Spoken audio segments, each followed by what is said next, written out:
24 a 25 violaciones se registran diariamente en Guatemala.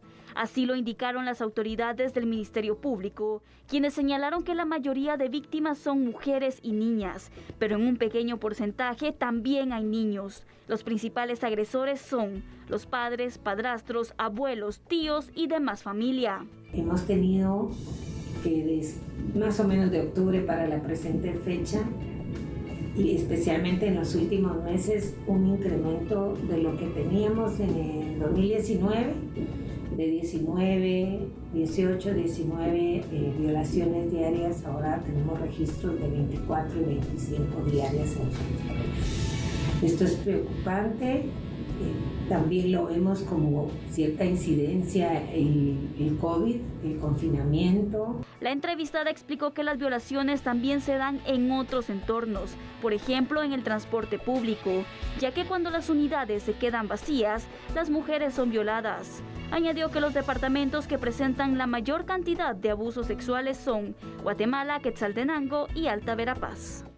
Televidente, Sandy, ¿qué problema? Estamos hablando del 53% de la población, que vamos a ponerlo en este contexto. El programa a la medida, por ejemplo, como cada uno de los noticieros de acá de TN23 generalmente duran 1 hora.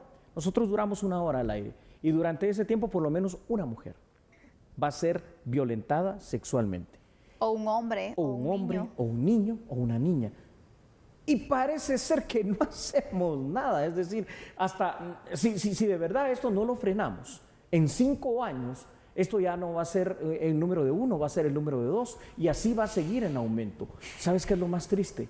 Lo que se dijo en la nota, que es una verdad, lamentablemente por cuestiones de mentalidad, por cuestiones hasta de costumbres perversas, padres, abuelos, hermanos, tíos, ese círculo cercano son los que mayormente vienen y vejan así a nuestras mujeres, sobre todo cuando son niñas, adolescentes.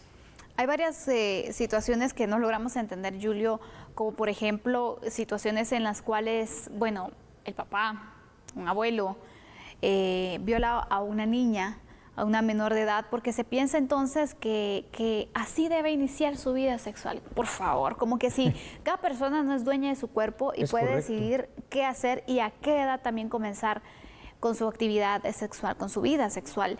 Pero esto se llama una violación. Es una violación. Ya, créase lo que se crea, que si es por cultura, por costumbre, es una violación y es un delito. Qué bueno lo que acabas de decir, precisamente estaba pensando en ello. Muchas veces se dice que es una cuestión cultural. Señores, por favor, de cultura eso no tiene nada. Es una cuestión de costumbre, eso sí, pero de costumbre perversa, de costumbre terrible, es decir, de una costumbre que debe ser erradicada. Porque ¿a quién se le ocurre que el primer contacto sexual pues tiene que ser para que sea menos traumático con cualquiera de estos parientes? Al contrario, le está creando primero un gran trauma, segundo se está adelantando a los tiempos porque no está haciéndose en el tiempo pertinente y tampoco hay una posibilidad generalmente en este caso de las mujeres y a veces como pasa en pocos casos en niños de que puedan escoger y proteger su propio cuerpo, su propia integridad. Y mira, en ocasiones ha pasado también que como resultado de estas violaciones vienen bebés. Sí, es correcto. Y después casos que le hemos dado a conocer a usted donde niñas están teniendo niños producto de una violación del papá, por ejemplo, que tienen a sus hijos hermanos. Imagínate ese cuadro. Y es papá abuelo, ¿verdad? Realmente, qué depravada está la sociedad para que se puedan registrar estas cosas. Y sobre todo, ¿sabes por qué? Porque en este año es donde han aumentado los casos de violaciones sexuales. Correcto. ¿Puede ser que el encierro pueda tener algún tipo de relación? Sí, porque imagínense ustedes, tal vez para una niña, para un niño, para una mujer, era un respiro que su agresor, por ejemplo, no estuviera en casa porque tenía que salir a trabajar o hacer otras actividades, o ir a estudiar entonces para no estar en casa, pero con el encierro también. Es que qué panorama más complicado, Julio, realmente. Terrible. No nos ponemos a veces a pensar en eso. Tal vez nosotros nos aburrimos en que, por ejemplo, cuando estuvimos los encierros de fin de semana, qué aburrido, no vamos a salir. Usted que a lo mejor por eso. Aburrido, imagínese estar en el mismo espacio con la persona que te está agrediendo sexualmente. Un infierno.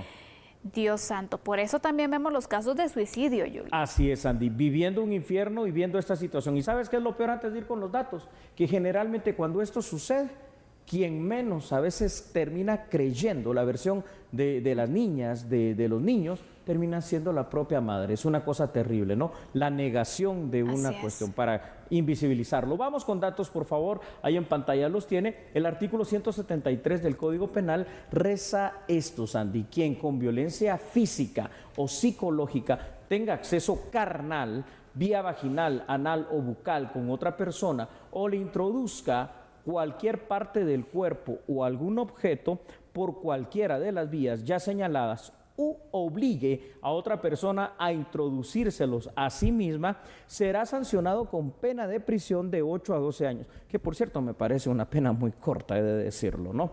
Siempre se comete este delito cuando la víctima sea una persona menor de 14 años de edad, que es una violación inclusive agravada, o cuando sea una persona con incapacidad volitiva, es decir, que no tiene sus 5 sentidos bien, o cognitiva, aun cuando no medie violencia física o psicológica, y siempre que sea una menor de edad. Y esto, ojo, jovencitos, sobre todo en estas cuestiones de los noviazgos, tengan mucho cuidado, porque siempre que sea una menor de edad, con la modificación al Código Penal, así ella diga, miren, no, es que sí, realmente es mi novio, yo quise tener esa relación sexual con él, señores y señores, va a ser tipificado como una violación. ¿Por qué? Por el hecho de ser menor de edad. Exactamente, Julio.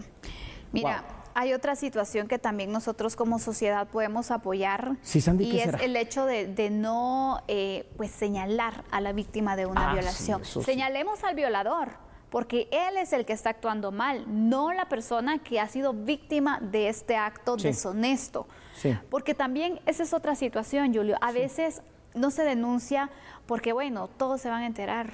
Victimización todos me secundaria. van a señalar y después entonces voy a quedar tachada y cómo me va a recordar. Incluso los agresores utilizan ese argumento para meter miedo en las personas y de esta forma salirse con la suya, ¿no? Que el secreto se quede ahí y bueno, él debe continuar con su vida, a veces ejemplar, porque de verdad vemos casos de casos, Julia. Entonces, como sociedad, ¿qué podemos hacer nosotros para que las víctimas se atrevan a denunciar, que es una situación bastante complicada? No tachando a la víctima. Esto es muy importante, es decir, tenemos que tener esa sensibilidad. Por supuesto que para tener esa sensibilidad tenemos que conocer lo dramático que es el problema. Por eso lo estamos presentando hoy aquí. Fíjate cómo en esto sí ha cambiado un poco el sistema de justicia. Hay que decirlo claramente, liderados por el MP, por ejemplo, otras instituciones como la Defensa Pública Penal, el organismo judicial, el INASIF y otras tantas están unidas en un sistema de protección a la mujer para evitar precisamente lo que tú llamas esa victimización secundaria. Antes se llegaba, por ejemplo, al MP y venía el examen forense y bueno, ¿dónde está la adolescente violada? Y todos los demás se enteraban, victimización secundaria. Luego pasaba a su examen para hacer el hisopado vaginal, el hisopado anal, el hisopado bucal, y resulta ser que era un médico, en este caso hombre, una victimización terciaria, y así realmente había una estigmatización hacia las víctimas. Hoy las víctimas empiezan a tener ese respaldo y eso es bueno. Totalmente, Julio. Por eso es importante destacar también estos esfuerzos que se van realizando, pero todavía hace falta porque mucho. Vemos incrementos de casos, probablemente porque también hay mayor denuncia. Sí. Pero ¿y dónde están los casos que no se denuncian, que se están registrando? Incluso en este momento se pueden estar registrando y no hay nadie que ayude a la víctima. Así es, seguro que sí. No hay nadie que denuncie. Vamos con otros datos que son importantes, por favor, para este contexto del cual nosotros estamos hablando. Las cifras de violaciones y agresiones sexuales en Guatemala son preocupantes. Por eso la Secretaría contra la Violencia Sexual, Explotación y Trata es uno de los esfuerzos visibles para tratar de concientizar y perseguir cualquier tipo de delito relacionado con el abuso, pero falta mucho todavía por hacer, ¿no? En el caso de los menores de edad, meses atrás, la Asociación Nacional contra el Maltrato Infantil hizo, Sandy, una propuesta para que el Congreso analice que estos delitos no prescriban. Y vería no solo que no prescriban, sino que se castiguen más severamente. La propuesta parece oportuna, considerando la lentitud del sistema de justicia y las carencias de los temas de investigación criminal. Una propuesta que hemos hecho aquí en A la Medida, Sandy, y que es importante que usted, por favor, la sepa, es la siguiente. Nosotros proponemos abiertamente a la 9ª legislatura que aquellas personas que sean declaradas como violadores, comprobados 100%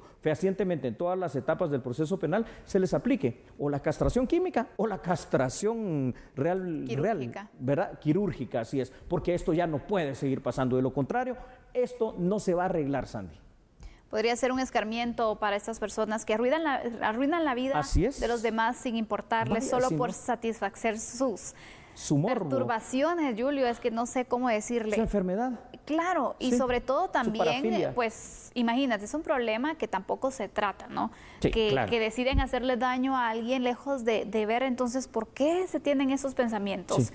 Entonces hace falta mucho todavía para poder apoyar a todas las víctimas, pero sobre todo para prevenir las violaciones. Así es, más información y denuncia. Y aparte de más información, con eso vamos a regresar, ¿te parece? Así es, con otras noticias de carácter nacional e internacional que no se puede perder. Señoras y señores, ya regresamos porque nosotros somos A la Medida.